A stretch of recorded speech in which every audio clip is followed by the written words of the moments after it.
नमस्कार, मैं हूं आपके साथ अंकिता पाल। बुलेटिन की शुरुआत करते हैं। मुख्यमंत्री हेमंत सोरेन ने शुक्रवार को रांची में झारखंड मिल्क फेडरेशन के अंतर्गत बनने वाले मेधा मिल्क पाउडर प्लांट का शिलान्यास किया है। उन्होंने राज्य भर से आए हुए किसानों को संबोधित करते हुए खेती और पशुपालन को सबसे लाभकारी व्यवसाय बताया। साथ ही किसानों को आत्मनिर्भर बनने का आह्वान भी किया है। मुख्यमंत्री ने कहा कि खेतीबाड़ी और पशुपालन जैसे कामों में केवल लाभ होता है, नुकसान नहीं। उन्होंने युवाओं से आह्वान किया कि वे कृषि को सम्मान के साथ में अपनाएं और इसे व्यवसाय का रूप दे। उन्होंने पूर्व क्रिकेट कप्तान महेंद्र सिंह धोनी का उदाहरण देते हुए कहा कि अगर एक अंतर्राष्ट्रीय क्रिकेटर खेती करके अपने उत्पाद विदेशों में निर्यात कर सकता है तो हम क्यों नहीं।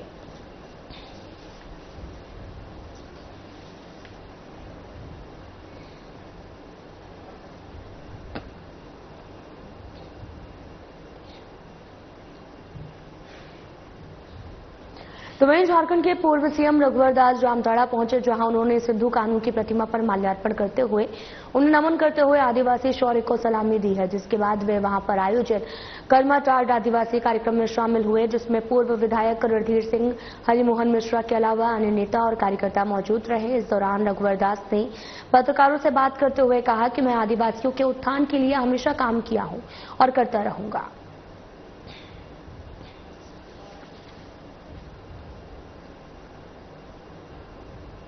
सिरमटोली फ्लाईओवर को लेकर आदिवासी संगठनों का विरोध किया जा रहा था, लेकिन बीते दिन झारखंड के सीएम हेमंत सोरेन के उद्घाटन कर दिया गया और इस पर कांग्रेस प्रवक्ता निरंजन पासवान ने कहा कि सिरमटोली फ्लाईओवर का उद्घाटन कहीं न कहीं रांची वालों के लिए एक अच्छी खबर है। आदिवासियों में किसी प्रकार का रोष नहीं है।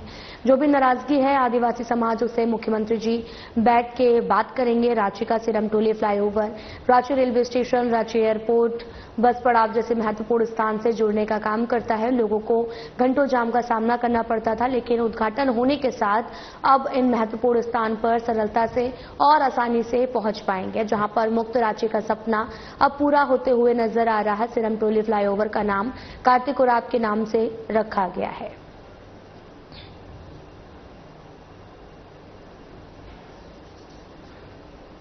नहीं, इसे ठेस पहुंचाने वाली कोई बात नहीं है। देखिए, वो जन समस्याओं का जन समाधान के लिए बना और उससे काफी लोगों को राहत हो रही है। और इसमें किसी का, चूंकि मुख्यमंत्री स्वयं एक आदिवासी हैं, उनकी भी भावना उन लोगों से जुड़ा हुआ है। ऐसा नहीं है कि किसी को ठेस पहुंचाने के लिए ये सब काम किया गया। लेकिन अगर कोई मांग रख रहे हैं, वो उनकी स्वतंत्रता है, वो अपनी मांग रख रहे हैं। सरकार भी उन पर ध्यान है, सरकार का ऐसा नहीं है। लेकिन चूंकि वो बन चुका है, कंप्लीट हो गया है, तो उसको शुरू किया गया और उस पर किसी का विरोध करना या किसी के जनभावनाओं को ठेस पहुंचाना नहीं है। और जबकि उस पर एक हमारे झारखंड के विभूति बहुत ही बड़े नेता रहे कार्तिक उरांव जी का के नाम पर नामकरण किया गया, तो ये तो कहीं आदिवासी का जनभावना को ठेस पहुंचाने की काम नहीं है। जो आंदोलन कर रहे हैं वो करें, उनकी अपनी मांग है, सरकार उसको भी देख रही है। जब इसकी समय आएगी तो उसका समाधान भी ढूंढा जाएगा या बैठ के बातचीत से कोई ना कोई नया समाधान निकलेगा। ऐसे तो यहाँ के लोगों के लिए वो विकास की योजना भी बहुत बड़ी चीज है, उसको भी नजरअंदाज नहीं किया जा सकता है। और बात रही कि अभी बात करने का अवसर भी है, लोग बात करेंगे, मुख्यमंत्री हैं, सारे लोग इस पर उस सामने इन्वॉल्व हैं। जो होगी उस पर बात विचार करके उसको फिर उसका समाधान ढूंढा जाएगा। ऐसा थोड़ी है, नहीं, ऐसा तो कभी नहीं करेगी। और अगर किसी दूसरे लोगों की सरकार होती तो ऐसा सोचा जा सकता था, बात किया जा सकता था। क्या हेमंत सोरेन जी आदिवासी नहीं है? उनका भी भावना उससे जुड़ा हुआ है। वो एक शालीन और अच्छे सोच के मुख्यमंत्री हैं और इसी धरती का बेटा है, इसलिए सब जन भावनाओं का वो आदर करते हैं, सम्मान करते हैं। इसमें जो समस्या का समाधान की कहीं त्रुटि हुई है या कुछ हुई तो उसका बैठ कर बात किया जाएगा, उसकी समाधान ढूंढी जाएगी, ऐसी कोई बात नहीं। आदिवासी समाज के लोगों के द्वारा लगातार रांची स्थित सिरमटोली फ्लाईओवर के प्रति आंदोलन किया गया है।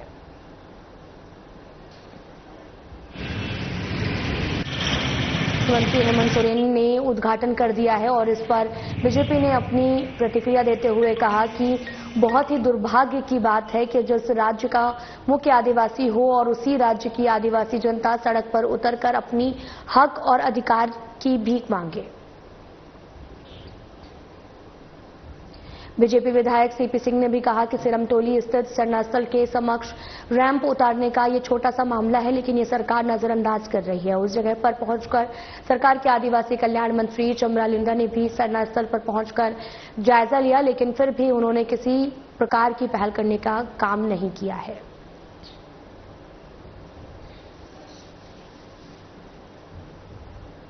रांची का आदिवासी समाज जो सरना धर्म स्थल है, केंद्रीय सरना धर्म स्थल, वहां पर रैंप बनाने का विरोध। 2 बार मैं भी गया था वहां पर, उन्होंने बुलाया था और विधानसभा के अंदर मैंने इस मामले को उठाया भी था। सरहुल के पहले की बात है, बजट सत्र चल रहा था, तो माननीय मुख्यमंत्री जी ने स्वयं उठकर और कहा कि भाई सरहुल बनेगा और बहुत अच्छा से बने। तो मुझे विश्वास हो गया था कि उनकी जो मांगे हैं रैंप हटाने का, वो उस पर विचार करेंगे और उसका समाधान करेंगे। और समाधान था भी, वहां रैंप नहीं बनाकर रैंप को चौक से आगे ले जाते, रैंप को वहां गिराते, तो आम नागरिकों का भी प्रॉब्लम सोल्व हो जाता। क्योंकि उधर से आने वाले, कोकर तरफ से आने वाले लोग सीधे चले जाते, जिसको डोरंडा जाना है, उधर से आने वाले लोग जिनको कोकर तरफ जाना है या चुटिया आना है, वो भी आ जाते। ये समाधान था, लेकिन सरकार ने समाधान नहीं किया। सिर्फ इन लोगों को, उनके मंत्री वगैरह जो भी है, माननीय मंत्री चमरा लिंडा भी गए थे, उन्होंने आश्वासन भी दिया था। तो ये आंदोलन उनका चलता रहा। एक बार पहले भी रांची बंद उन्होंने बुलाया था। तो मैं इतना ही कहूंगा कि सरकार को, जब अपने आप को कहती है कि अबुआ सरकार है, तो फिर हमारे सरना धर्म वालों का बात को सुनना चाहिए था। लेकिन तो मैं यही कहूंगा कि सरकार को अपनी हठधर्मता छोड़ देनी चाहिए और इसका कोई समाधान निकालना चाहिए, क्योंकि बातचीत से सभी समाधान संभव है। ये हमारे देश के कोई दुश्मन नहीं है, राज्य के दुश्मन नहीं है, बल्कि उसी राज्य के वासी है जहां लगभग 24-25% आदिवासी समाज निवास करता है। तो निश्चित रूप से ये जो सरना धर्म के लोग हैं, इनकी भावना आहत हुआ है, क्योंकि केंद्रीय सरना स्थल है। तो मैं पुनः कहूंगा, राज्य सरकार से आग्रह करूंगा कि भाई अभी भी वक्त है उनकी बातों को सुनकर उनकी समस्या का समाधान। कांग्रेस के पूर्व राष्ट्रीय अध्यक्ष एवं लोकसभा में नेता प्रतिपक्ष राहुल गांधी नालंदा पहुंचे हैं, जहां वो नालंदा के राजगीर स्थित अंतर्राष्ट्रीय कन्वेंशन सेंटर में संविधान सुरक्षा सम्मेलन में शामिल हुए। अपने संबोधन में उन्होंने कहा कि पहले लोग बिहार को सत्य, अहिंसा और न्याय की स्थली मानते थे, लेकिन अब बिहार को क्राइम कैपिटल के रूप में जानने लगे हैं। साथ ही उन्होंने केंद्र सरकार एवं बिहार सरकार पर जमकर निशाना साधा। इस दौरान राहुल गांधी पिछड़ा, आदि पिछड़ा और दलित वर्ग के लोगों से संवाद भी किया।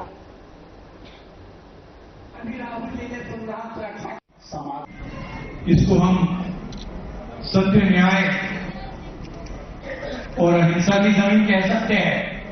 बिल्कुल, बिहार को बिल्कुल कह सकते हैं ना। और नया डेफिनेशन दिया है 21वीं सदी का। पुराना डेफिनेशन सत्य, न्याय और अहिंसा की जमीन capital of India Bihar.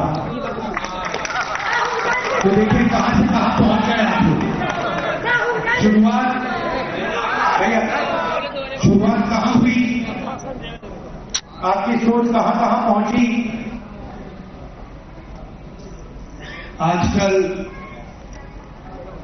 Japan की बात होती है,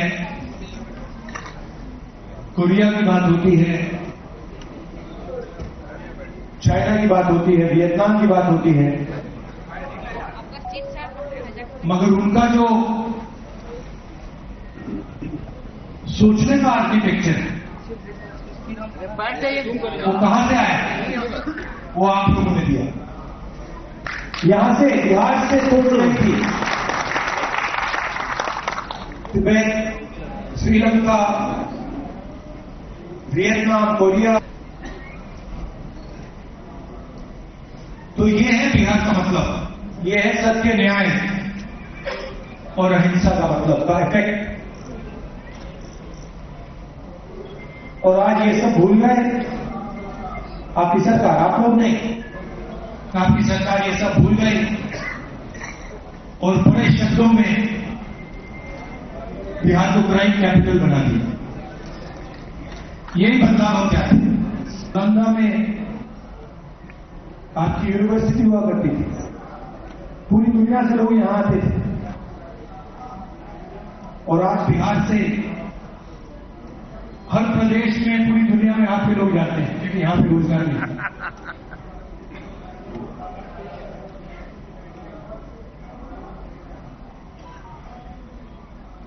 मुझे भी सत्य में इंटरेस्ट है।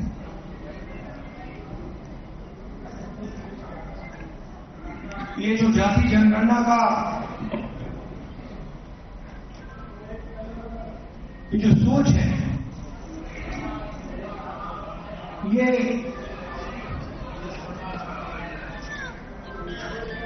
मुझे काफी टाइम लगा इस बात को गहराई से समझने के लिए।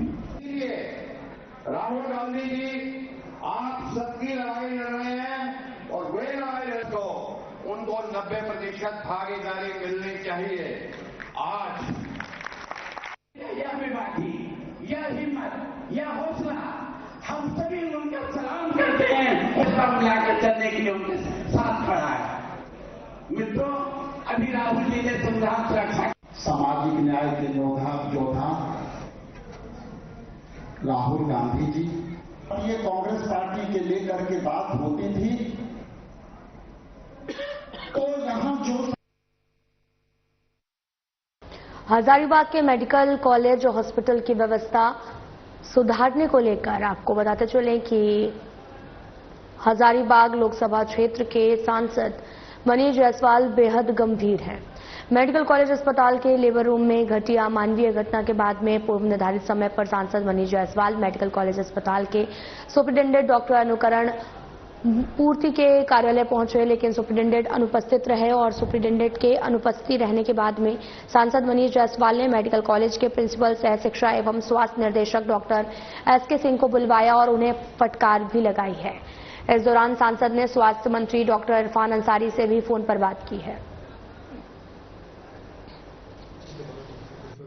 कल हम लोग उनसे बात किए थे और आज का टाइम लिए थे कि 9 बजे हम आएंगे। उनको सूचित किए थे कि भाई 9 बजे हम आएंगे। कि ऐसे नहीं चलेगा कि रात में डॉक्टर ऑन ड्यूटी जो है वो एब्सेंट रहेगा।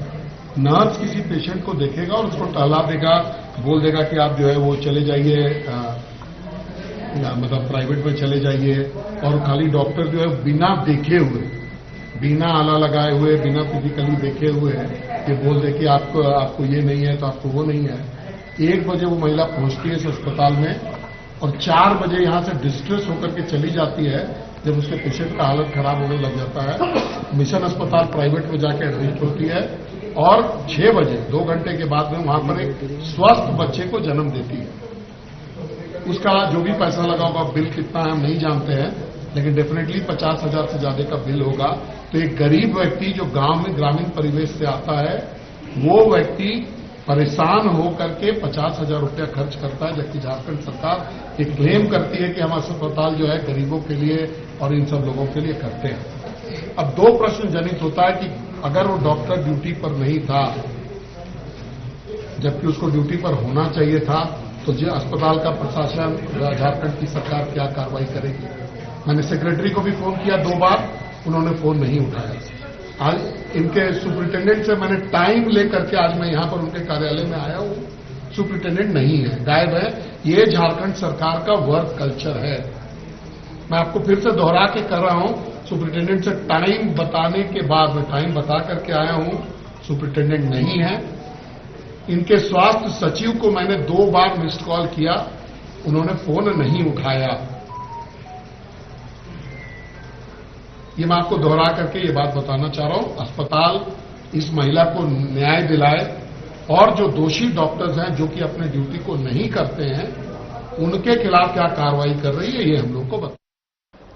शनिवार को मनाए जाने वाले बकरीद को लेकर बोकारो पुलिस अपनी तैयारियों को मुकम्मल करने को लेकर बोकारो के सेक्टर 12 पुलिस लाइन मैन में एंटी राइट मॉक ड्रिल का आयोजन किया गया। इस मॉक ड्रिल में SP Harvinder Singh, city DSP Alok Ranjan, major Pranav Kumar सहित अन्य मौजूद रहे। अपनी मौजूदगी के दौरान एसपी ने मॉक ड्रिल करवाया है और कुछ बारीकियों की जानकारी भी साझा की है। और इस दौरान एसपी हरविंदर सिंह ने खुद हथियार का इस्तेमाल करते हुए रबर बुलेट छोड़ा।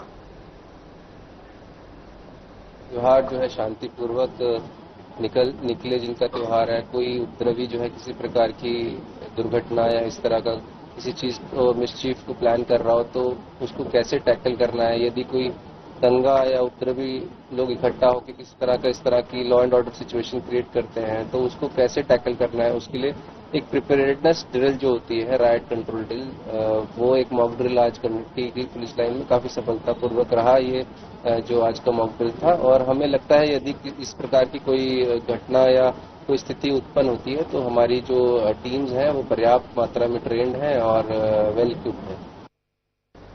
साहिबगंज उपायुक्त सह जिला दंडाधिकारी हेमंत सती की अध्यक्षता में समाहरणालय स्थित कार्यालय प्रकोष्ठ में जनता दरबार का आयोजन किया गया। इस दौरान जिला के शहरी और ग्रामीण क्षेत्रों से आए लोगों ने अपनी अपनी समस्याएं उपायुक्त के समक्ष रखी। उपायुक्त ने सभी शिकायतकर्ताओं से व्यक्तिगत रूप से मुलाकात कर उनकी समस्याएं गंभीरता से सुनी है, समाधान का आश्वासन दिया है। और जनता दरबार में मुख्य रूप से शिक्षा, स्वास्थ्य, राजस्व, पेंशन, आवास, कृषि, जल आपूर्ति, बिजली आदि विभागों से संबंधित शिकायतें उपायुक्त के समक्ष रखी गई हैं।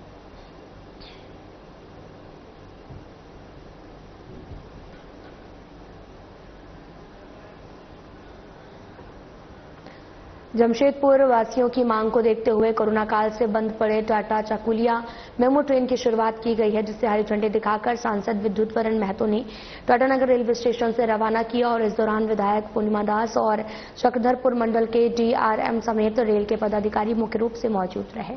साथ ही कोरोना काल के बाद से इस ट्रेन का परिचालन बंद कर दिया गया था, लेकिन लगातार क्षेत्रवासियों की मांग को ध्यान में रखते हुए इसका परिचालन फिर से शुरू कर दिया गया है।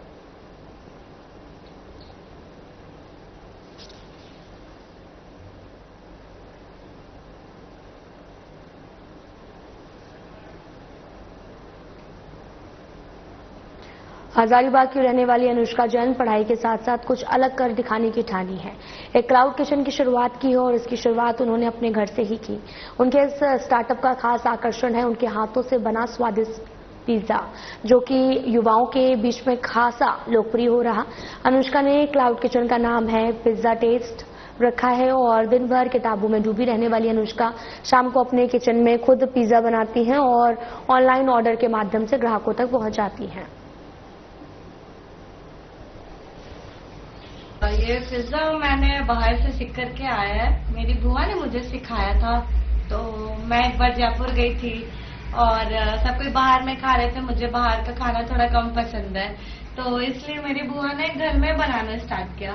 मैं घर में ऐसे ही घूम रही थी, मैंने देखा कि वो सच में बना रही है, तो मैंने भी देखा कि चलो ये इंटरेस्टिंग चीज है, मैं भी सीख लेती हूँ। घर में है, फुल हाइजीनिक है, सब चीज अच्छा है, घर का चीज है, तो मैंने भी सोचा चलो भाई ट्राई करने में क्या जाता है। तो जब वो बना रही थी, एक बार बनाई, मैंने खाया, दूसरी बार मैंने बोला बुआ को कि मैं खुद से बनाती हूँ।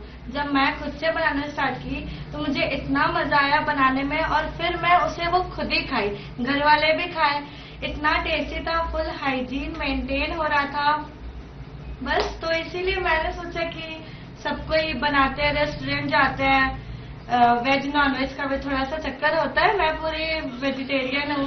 मैम क्योंकि हर जगह रेस्टोरेंट या और भी हर जगह आजकल पिज्जा बिकने लगा, तो उन पिज्जा में, आपके पिज्जा में लोगों को अलग और खास क्या मिलता है? मेरे में जैसे कि बहुत सारे बाहर के जैसे कि कुछ आते हैं, मैं वो सब नहीं डालती हूँ, मैं सारी चीज देसी डालती हूँ। जैसे कि अभी आपने देखा था कि मैंने घी यूज किया था अभी ये बनाने में, तो घी डालो, सब्जी डालो, सब्जी भी जो आती है वो मैं फ्रेश कट करती हूँ, वो डालती हूँ। मैं मेरी मिर्च मसाला और कुछ चीज है वैरायटी, वो मैं अपने घर की ही यूज करती हूँ। इसलिए बाहर का फ्लेवर और घर का फ्लेवर में बहुत अंतर भी होता है और ये फुल हाइजीन भी मेंटेन होता है। काफी लोग पिज्जा ट्राई किए, उन्हें बहुत पसंद आया, तो मैंने सोचा कि मैं भी ट्राई करूँ। मैं इसे अगर और अच्छे से चलने लगे तो मैं बहुत ऊपर तक इसे लेकर के जाऊंगी। निर्जला एकादशी के पावन अवसर पर मालवीय मार्ग स्थित राड़ी सती मंदिर परिसर के समक्ष श्री श्याम टबरिया के सौजन्य से एक विशेष सेवा कार्यक्रम का आयोजन किया गया, जिसमें आम जनमानस के बीच में निःशुल्क शरबत का वितरण किया गया। ये कार्यक्रम सुबह 9 बजे से आरंभ हुआ और दोपहर 2 बजे तक जारी रहा। उसके बाद में मंदिर परिसर में भजन कीर्तन का आयोजन किया गया और जहां पर सैकड़ों श्रद्धालु भक्ति संगीत में डूबे हुए नजर आए।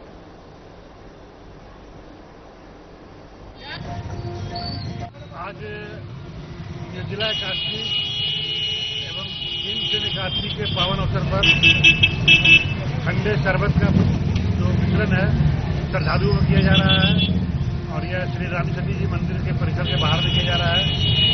इसके आयोजक हम लोग श्री श्याम टाबरिया मंडल के सदस्य हैं, जो सुबह हम लोग 9 बजे से लेकर करके 2 बजे तक वितरण करने का अलग रखा गया है।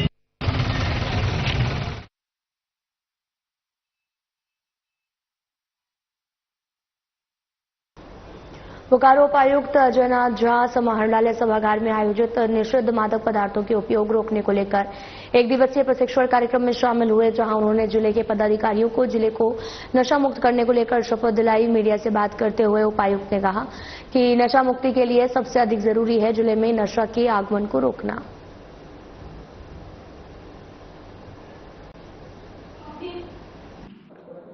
लेकिन सबसे महत्वपूर्ण है जो मैंने वहां बात कही कि नशा से मुक्ति के लिए सबसे महत्वपूर्ण है नशा का जो नशे की जो सामग्री है उसका जिले में आगमन। वो कहां से आता है? डिमांड है तो आएगा ही, और वो गलत तरीके से आता है। इसको हम कैसे रोकेंगे और बहुत कड़ाई से रोकेंगे। दूसरी बात कि हम अपने युवा, सबसे अधिक गिरफ्त में है इसके युवा, बच्चे और युवा। तो बच्चों और युवाओं को कैसे रोक सकते हैं? बच्चों और युवाओं को अगर हम उपदेश देते हैं, समझाने की कोशिश करते हैं, समझाएंगे भी तो उनको उपदेश ही लगेगा, उपदेश देते हैं कि आप ऐसा ना करो, तो कभी मानने वाले नहीं है, क्योंकि वो अट्रैक्ट हो जाते हैं उसकी तरफ। उनको ये बताना होगा कि वे इस देश के निर्माण का हिस्सा हैं।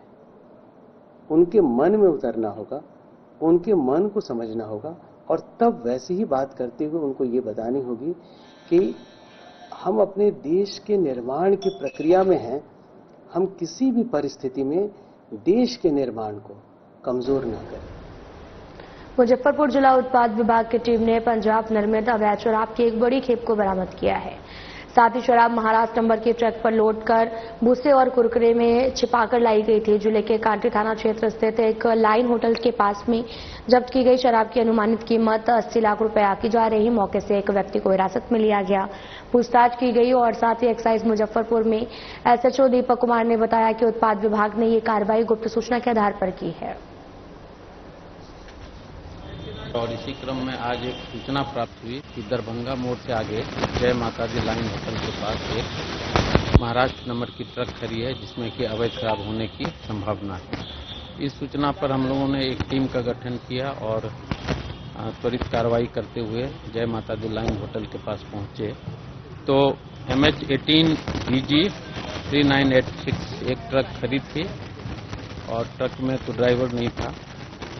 जब लाइन होटल वाले से पूछताछ हम लोगों ने किया तो उन्होंने बताया कि इस ट्रक को कब कौन लगाया इसकी जानकारी उन्हें नहीं थी। हालांकि हम लोग इसकी जांच कर रहे हैं और उसी स्थल से एक व्यक्ति भी संदेहास्पद स्थिति में हिरासत में लिया गया है। पूछताछ उसकी जारी है। अगर वो कल्पित होगा तो उसे न्यायिक हिरासत में भेजने का काम करेंगे। फिलहाल बुलेटिन में इतना ही। नमस्कार।